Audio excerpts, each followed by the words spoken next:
Ready?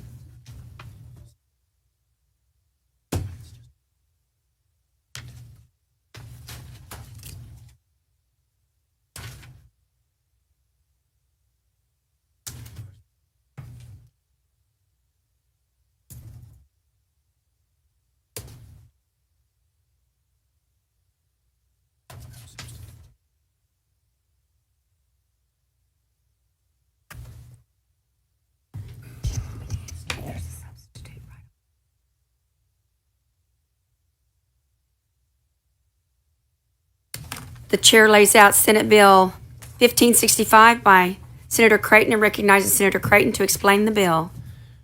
Thank you, Madam Chair. Today, we're laying out Senate Bill 1565, a bill that bans diversity, equity, and inclusion programs in Texas public schools. This legislation is a direct response to growing concerns from parents across the state. Right now, school districts are spending millions of taxpayer dollars on DEI initiatives that divide students by race, gender, and sexual orientation rather than treating them all individually and as individuals. These programs are not just inappropriate, they contradict our values, and in some cases, they violate state and federal law. While parents are being told their schools are underfunded, our staff's uncovered millions of dollars spent currently on DEI staff alone. If we were to examine the full extent of these expenditures, including contracts, consultants, and training, the numbers would even be more staggering. So we have to ask ourselves, when did we decide that taxpayer-funded classrooms should be places for political activism instead of education? Research from Harvard, MIT, the University of Michigan, many different universities across the country, also the University of Tel Aviv, have clearly shown that DEI initiatives do not achieve their intended goals. Instead, they backfire, furthering division. And as we've seen at the higher education level, they've taken diversity outcomes backwards.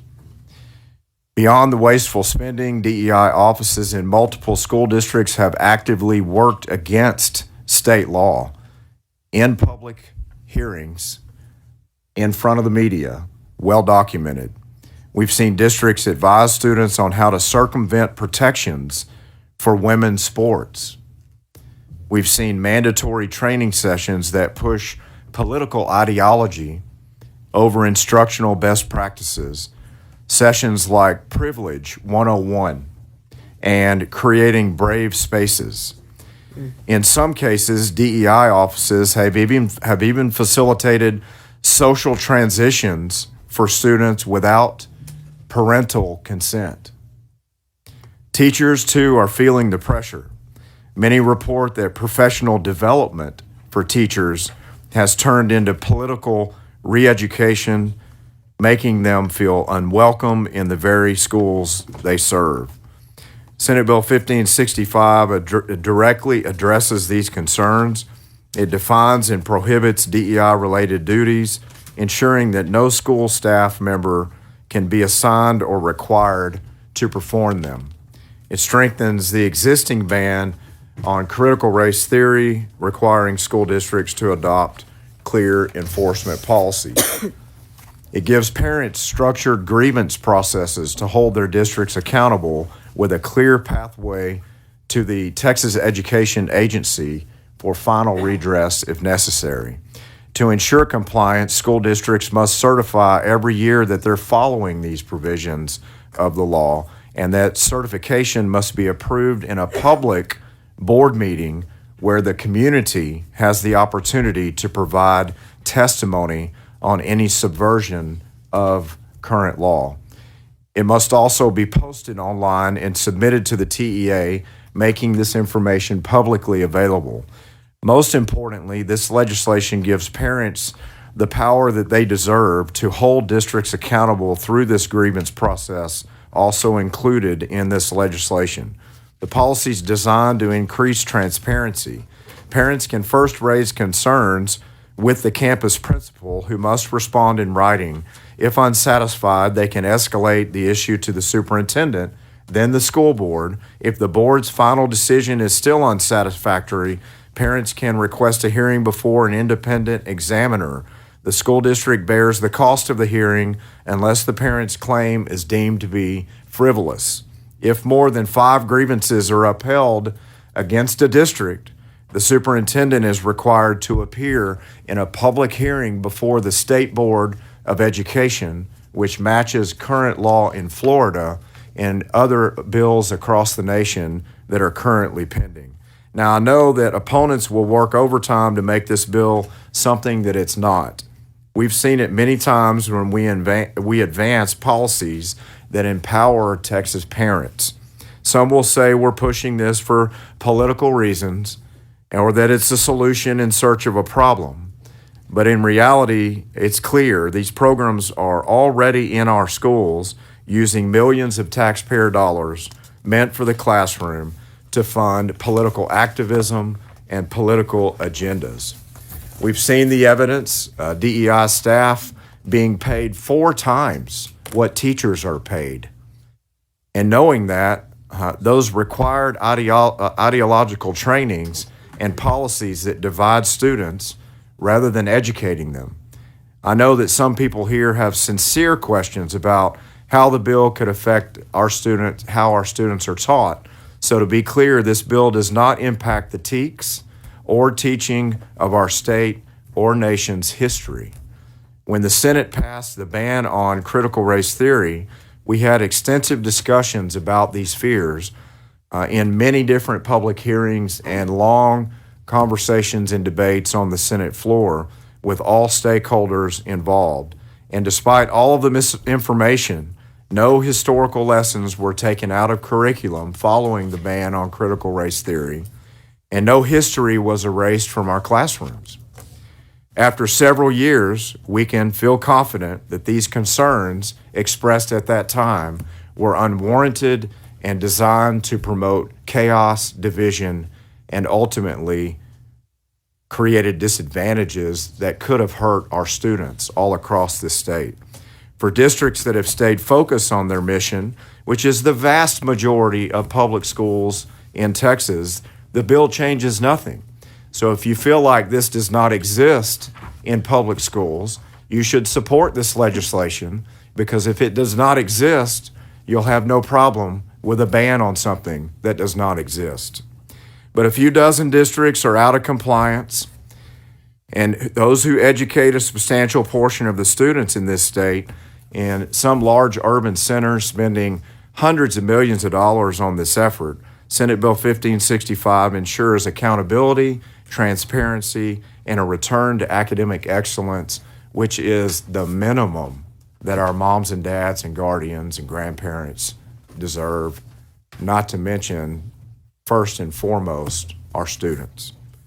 So in closing, 1565 is not about stifling free speech or marginalizing any group. In fact, it's helping with the fact that that is being done by these DEI efforts. And students maintain the ability to form clubs and express their views. Of course, that's going to continue to be the case. This bill does not allow for any discrimination. It ensures that our schools follow federal law and state law while preventing DEI officers from weaponizing those laws to serve a particular agenda. Last session, the Texas Senate set the standard for the nation by passing Senate Bill 17, the strongest ban on DEI in higher education. Over the past 2 years, many states have followed our lead. Now we even see, and we're thankful for, President Trump issuing an executive order at the federal level reinforcing this approach to follow the Texas lead for what was set a couple of years ago. This legislation builds on that momentum, ensures our schools fully comply. That's our minimum expectation, but most of all, this legislation is about putting Texas students first. It's about standing up for our parents and our families and what's best for our kids to make sure that our parents and our guardians and our families out there continue to be the voice on behalf of their kids in Texas education opportunities. And with that, Madam Chair, I do have a committee substitute. Senator Parker sends up committee substitute for Senate Bill 1565 and recognizes Senator Creighton to explain the difference between the substitute and the original bill filed. Thank you, members. There is no difference in the language of the committee substitute and the original filed bill. It is only clarifying that we are now using a legislative council approved draft, whereas we started out of the gate and early in this session, making sure all of our bills were ready, and we had to be ahead of Leg Council on some of these efforts. So, simply put, no change in the language between our original draft and the Leg Council draft, but it requires a substitute. Thank you, Madam Chair. Thank you, Senator Creighton. Members, are there any questions for Senator Creighton for the committee substitute? Yes, Senator West. We can go ahead and adopt the committee substitute. Okay. Senator Parker moves adoption of the committee substitute for Senate Bill 1565. Is there any objection? Hearing none, so moved. Madam Chair. Senator West. Madam Chair. Okay. Oh, I didn't know who was first. Oh, go ahead. Are you sure? Senator Parker. Okay. Well, first of all, thank you, Madam Chair. And Senator Creighton, thank you for laying out, I think it's an excellent bill on 1565, and now the substitute. Everything we've done so far this morning, laying out these various bills, all focused on really empowering parents to have more control over what is best for their children and the education that they see best. And so when I look at this situation, I think it's important for the people of Texas to know that it is not our desire to have to bring forward bills that drive this kind of direction, but we have to because of the fact that some of these districts are so flagrantly avoiding both federal and state law today. And so therefore we have no choice but to take action. Why do you think that's happening, Senator? Why do you think that they're so flagrantly ignoring? I mean, again, we have so many wonderful school districts, but there's some that are just constantly seem to be flagrantly ignoring law, both at the federal and state level. What do you think's really happening there? I mean, obviously, we see that there's a reason why parents are so engaged in not just who is teaching their kids, but also what they're being taught.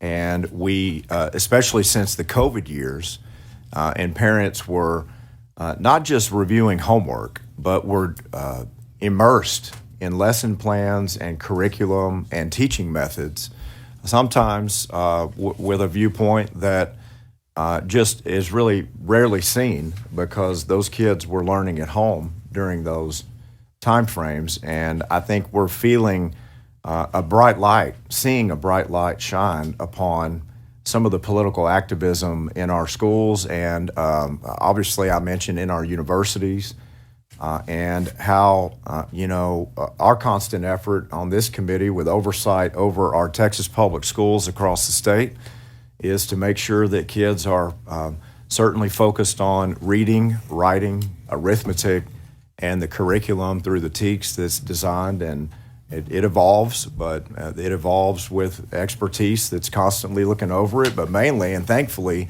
input from our families. And we've got a decision to make.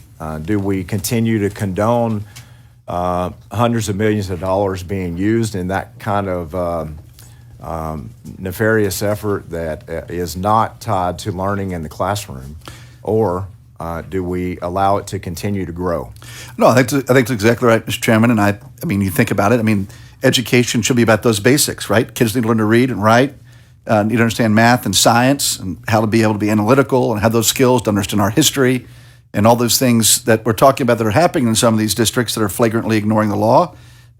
Just is totally contrary to that. And so, thankfully, as you said, from the COVID period, we're really providing so much more light on what's taking place. Parents are paying more attention and aware of what's occurring that historically they didn't have the opportunity or the means to have access to effectively. That's right. And we've seen a growing trend of studies from different universities across the country as they continue to look at these DEI programs that were designed to promote and allow diversity to flourish, but the outcomes show that many of the efforts to bring more diversity have actually shown less outcomes. Just the opposite of the real intent. Those right? have gone backwards, correct. There you go. So I think that the lack of progress in those areas, but also some of these efforts have been taxpayer funded in ways that have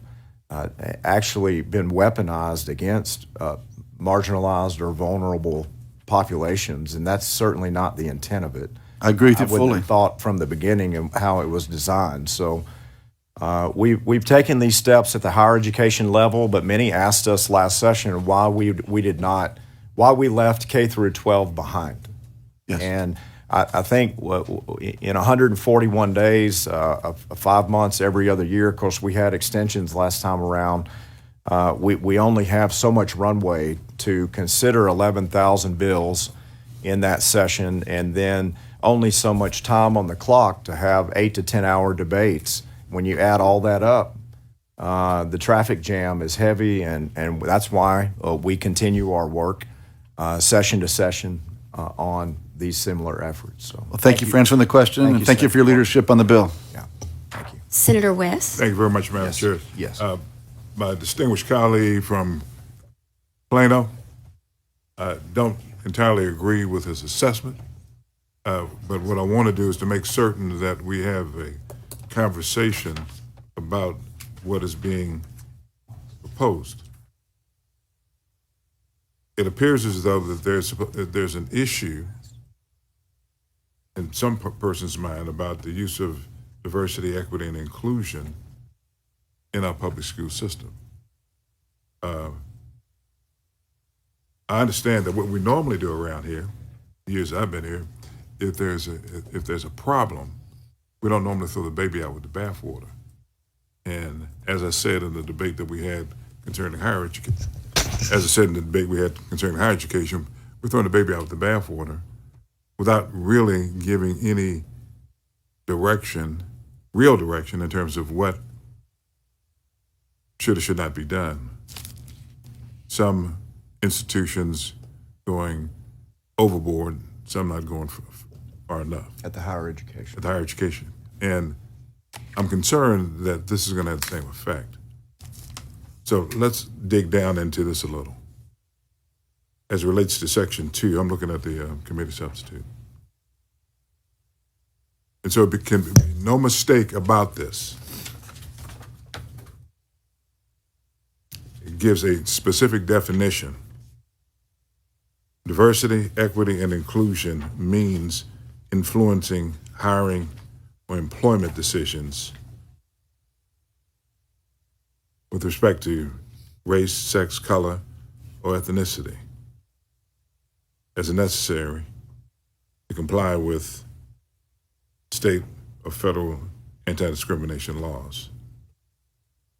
What we're seeing as it relates to this DEI, it's being spun by members of this body as a race issue, not necessarily encapsulating all the categories that are set forth in this particular definition. And when you spin it that way, obviously, it's being done for a specific purpose. And so, influencing hiring or employment decisions, practices, promoting differential treatment of or providing special benefits to individuals. Give me an example of what you're talking about there. The author.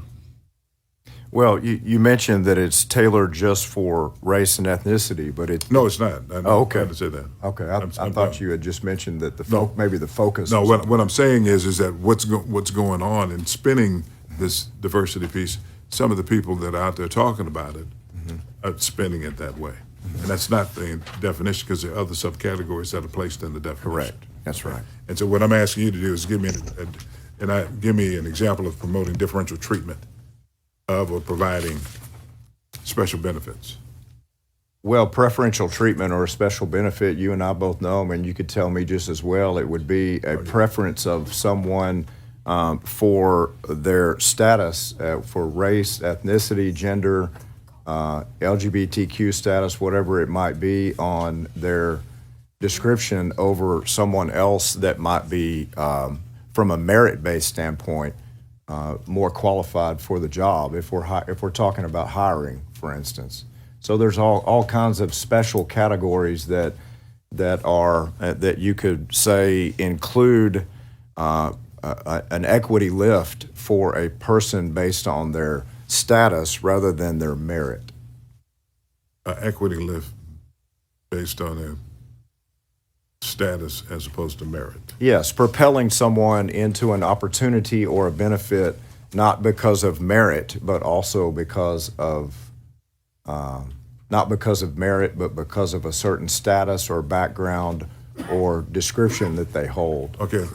And then benefits also tie to alternative discipline or scholarships or graduation ceremonies, whatever the example might be. I started with hiring practices. That would just be a few examples that we've seen. Okay, all right, as an example, if you have an Hispanic that's hired as an administrator because that person is the best qualified, then that's okay, correct?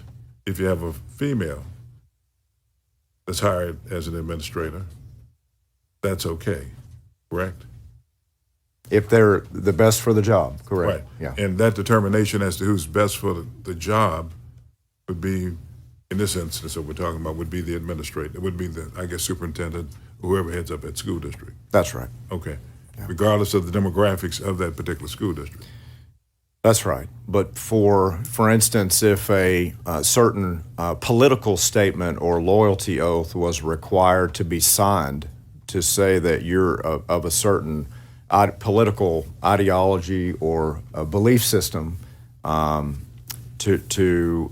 exclude others and include some before you could even get that job interview, that would be an example that if only people of a certain race were being preferenced along with those political loyalty oaths or certain gender or what have you. Again, making decisions or awarding special benefits based on someone's race or ethnicity or gender or sexual orientation, on and on. All right, developing or implementing policies, procedures, or training programs. Policies, procedures, or training programs that reference race, okay, color, ethnicity, gender, identity, sexual orientation.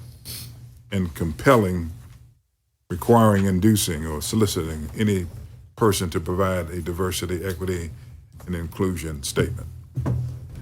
The reason that I'm taking time to do this is because this bill is going to probably end up passing.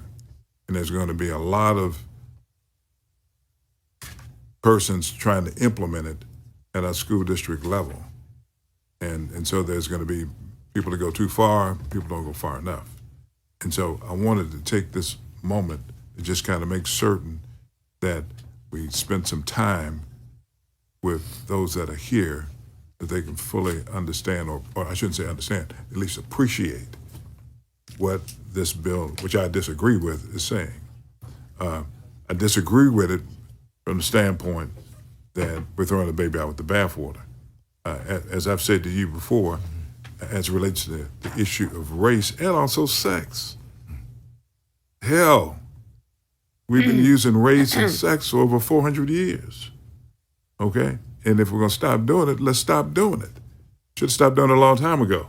Do you have a question, Senator West, with this? This is my predicate for my question. Okay. How long is that predicate, sir? Shorten it. You're making me lose my thought now. Well, women. I'm not so sure. the fact is that sex and race has been used over the course of these many years. So my question is, Thank you. if indeed we find someone or some institution is utilizing one of these particular categories or violating this particular law, what is the sanction? Well, first, before that, Senator West, I think it's a great point, and this bill protects against anyone applying benefits for the purposes of only considering one's race, for instance.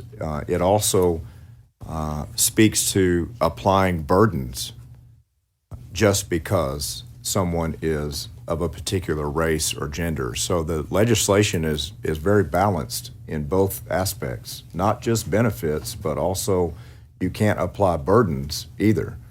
That's a balance that's struck by the Supreme Court. It makes sure that schools are in the business of educating our kids, not sponsoring with hundreds of millions of dollars diversity, equity, and inclusion in the culturally responsive library system of Northside ISD, or culturally responsive approaches in the music classroom or with Eanes, integrating bias checks into daily practices of classroom instruction. These types of different infusions in curriculum and also decisions in hiring practices and discipline. And you and I have talked about the fairness of discipline quite often. For instance, with restraints or with is DAEP a learning environment? These policies all have to be applied regardless of a person's race or gender or LGBTQ status or whatever might be the case. So you mentioned just now as well in your question, I think, the enforcement side of the bill. So I'm listening to you. The question is what is the sanction if indeed someone violates this particular bill?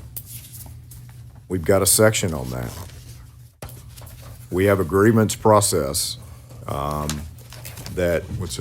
We have a grievance process that speaks to how parents can take complaints to the principal and then the superintendent, then the board, and then even beyond the school board to TEA and a independent examiner's review.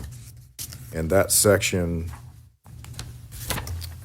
I will find for you. I have it. It looks 7. Yes, Section 7. So from filing grievances to the principal, to the superintendent, to the school board, there's flexibility in timelines. There are multiple grievances allowed. It even speaks to if a grievance is found to be frivolous. It is very measured in how a family or a parent, guardian, or grandparent might express disappointment with a certain circumstance in a public school experience that ties to this bill and how their voices are heard. And so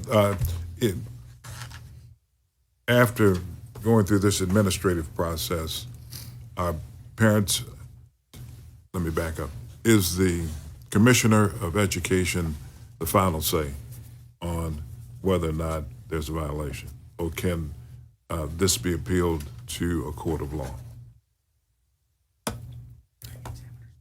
The hearing examiner, in the administrative hearing for this legislation, that would be the final redress. Of course, there's many gateways there. You've already gotten through the grievances filed in the school itself and through the elected school board at that point. And then if you continue from there, you have the hearing examiner involved in the process and the TEA. And the hearing examiner is appointed by? That's in statute, but in the bill itself, the commissioner would randomly assign a hearing examiner from a statewide approved list. Just like in Chapter 21. That's correct. Yes, sir. That's right. And that person's decision is binding?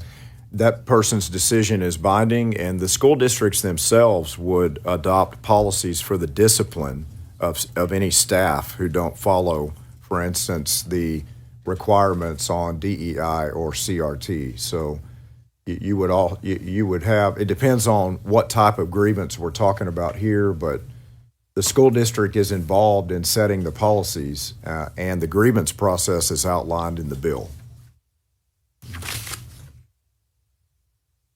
This applies to public school districts and open enrollment charters? It does. Not private schools? That's right.